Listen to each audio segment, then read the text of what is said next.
The story starts in a strange and captivating place surrounded by mountains filled with trees and houses built into the rocks. The setting shifts into a more odd and empty area. The main character, who is in a sad condition, is seen sitting and mixing an unknown substance in a mortar. Next to him is a girl dressed in a weird way, who he asks to stop interrupting him. However, she keeps going, pointing at what he's doing and claiming it's food. She thinks he's making candy. In a quick move, he swats her hand away and pushes her aside. It's clear they are surrounded by a crowd of onlookers. The main character explains that he is actually making a medicine, not candy, and asks her to help him find a book on medicine.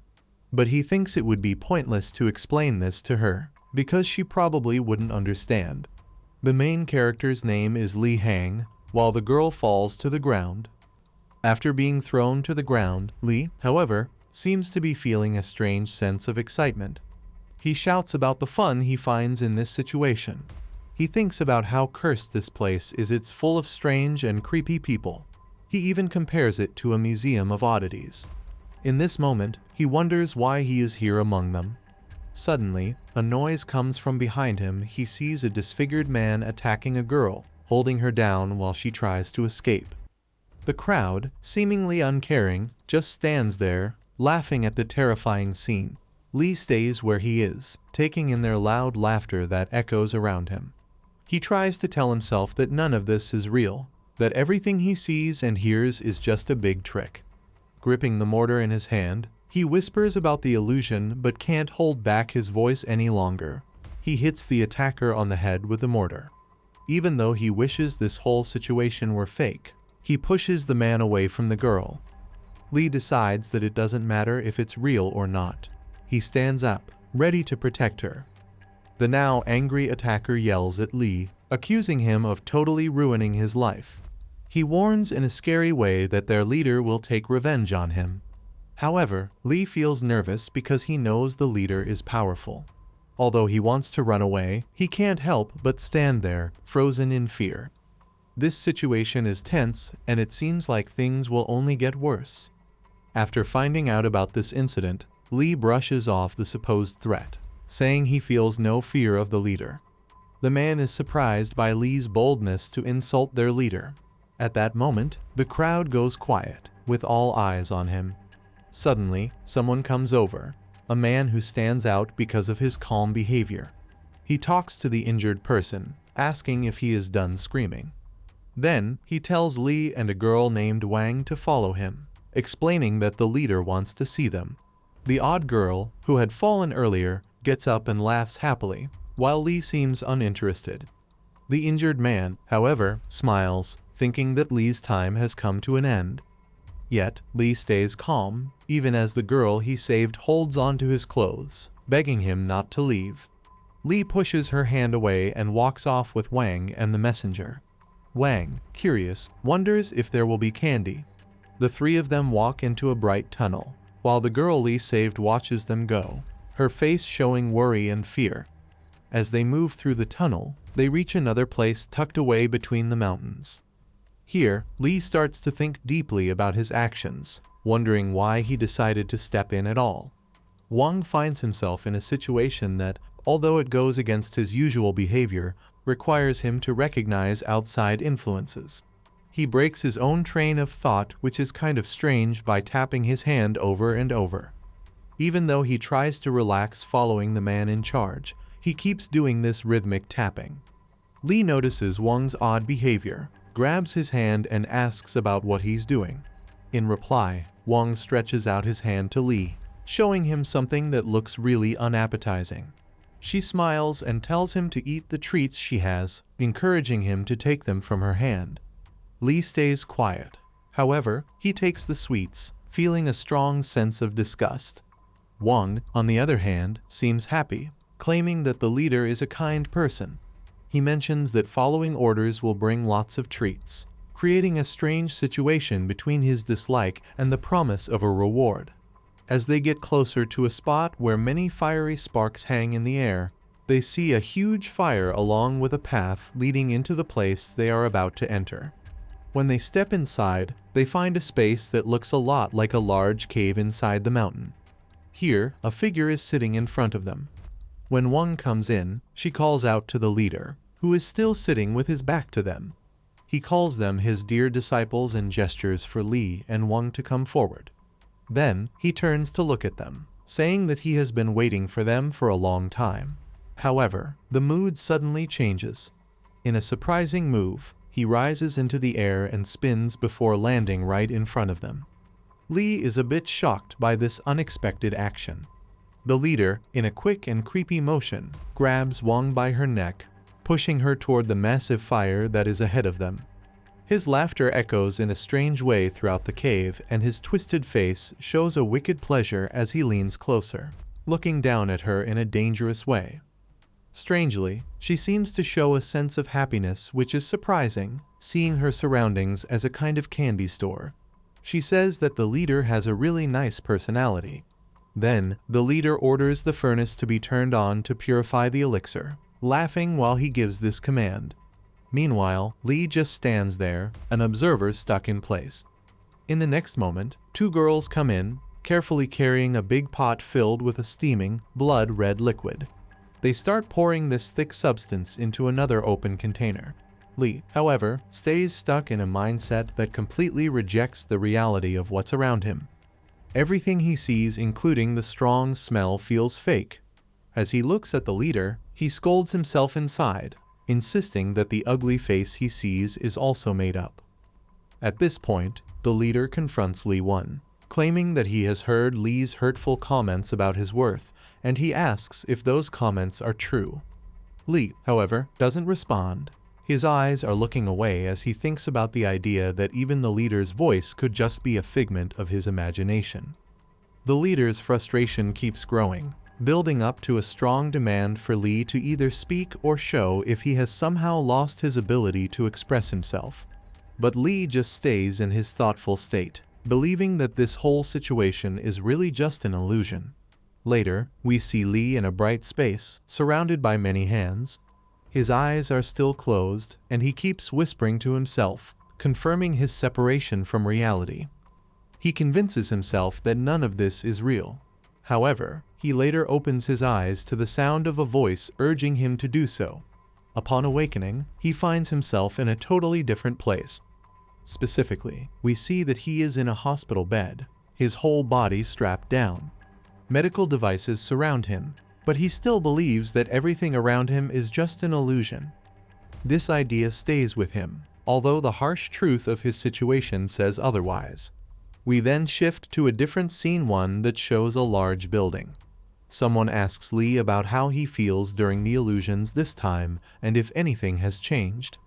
Li says that the illusions are still the same. He did similar things. However, he is now sitting with a doctor in the hospital, free to move, which is different from his first experience. The doctor asks him questions, but Li explains that the young girl, Wang, who he mentioned before, was taken advantage of by the leader, who has a really ugly face. In this moment, he threw her into the fire right in front of Li, and then turned it on.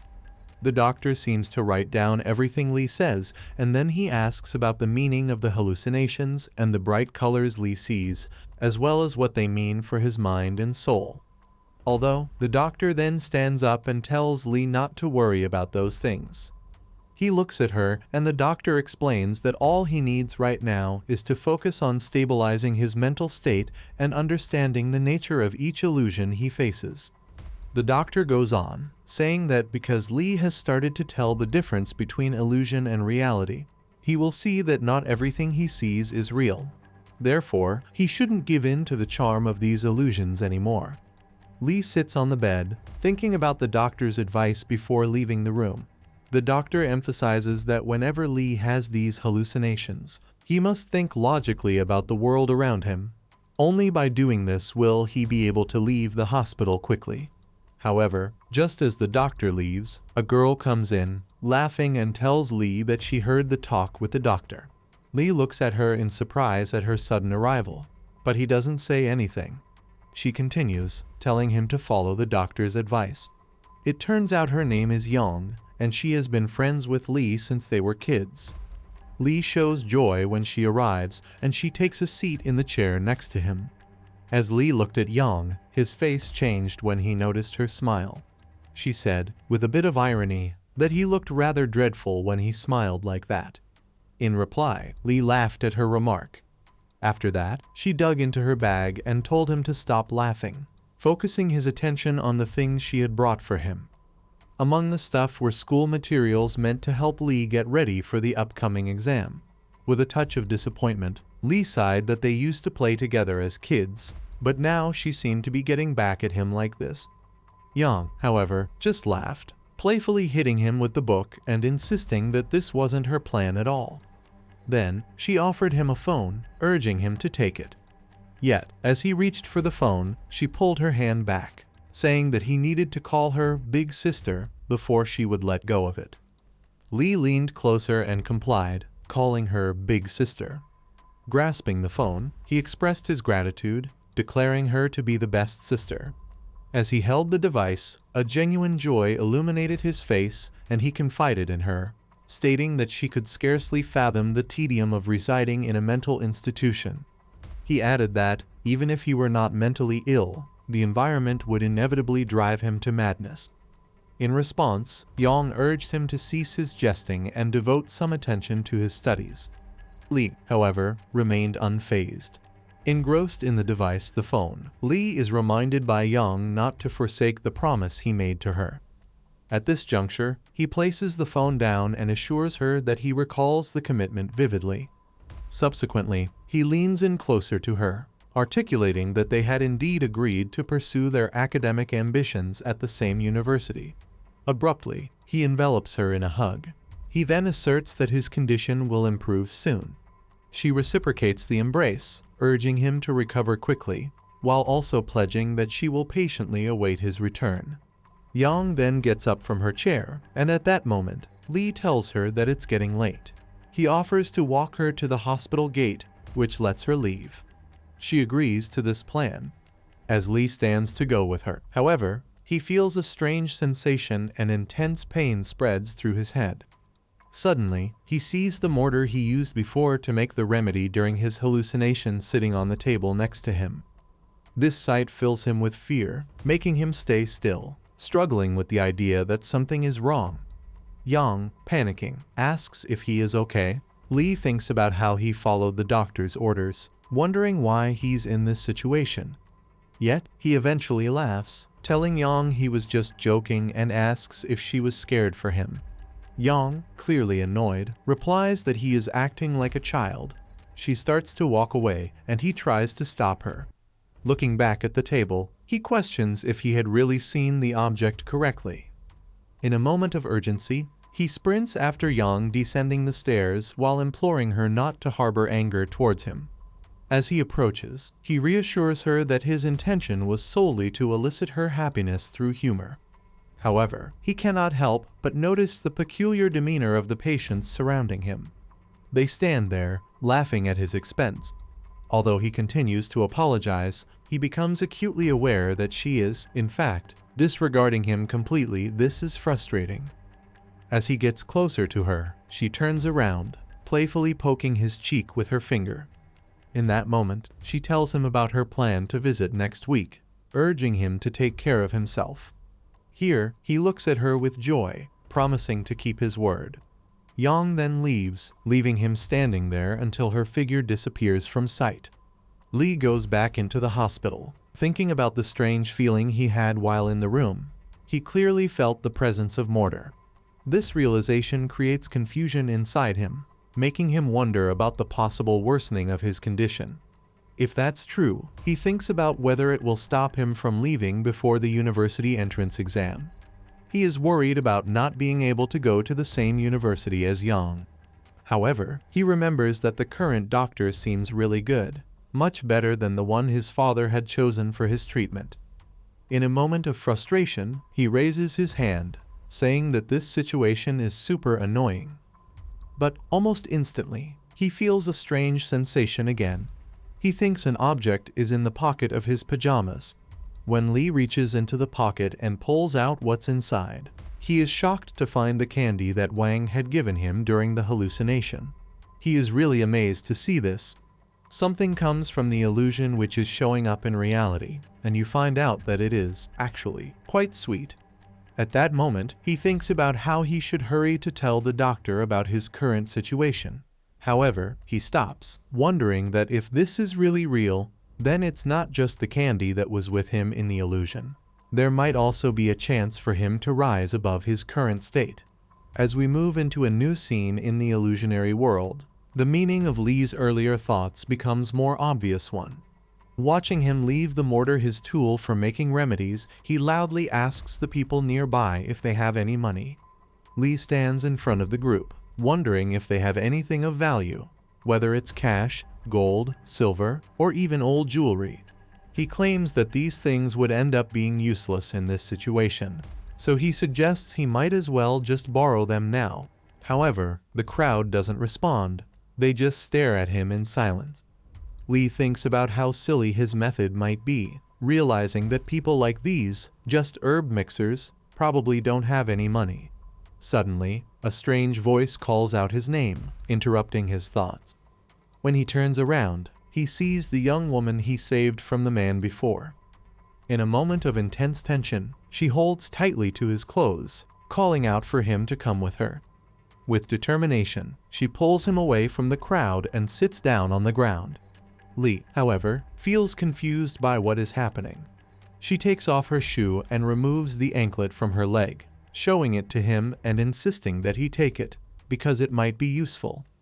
As he approaches her, Lee accepts the anklet, carefully feeling its light weight in his hand.